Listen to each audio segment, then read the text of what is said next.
Epuka sana kwenye haya maisha kumwelezea kila mtu pito lako au matatizo ulionayo. Wengine mafriji yao yameshakufa, kompresa hayagandishi.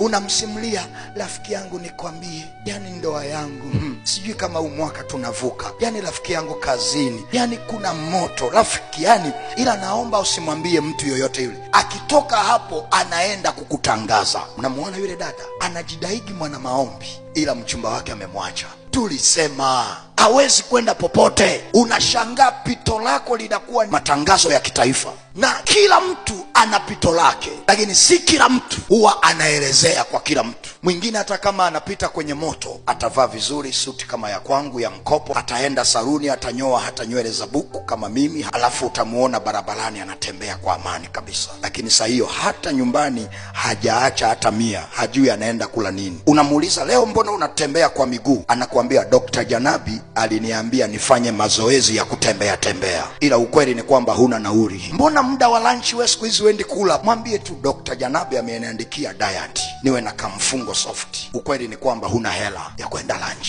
Kwani kuna mtu atakusumbua? Matatizo yako kisha mwambia Mungu, inatosha. Wengine ukikutana nao jitahidi kucheka hata kama moyo unalia. Sasa wewe anza kusimulia, yani jamani, ndoa yangu sijui kama mwaka huu inavuka. Yani wengine ni watesi, wanatamani kusikia habari ya kushindwa kwako. Ndio maana matatizo yako mweleze Mungu. Ukishamwambia Mungu inatosha. Vaa vizuri, pendeza, cheka hata kama unalia, maisha yaendelee mbele kwa jina la Yesu.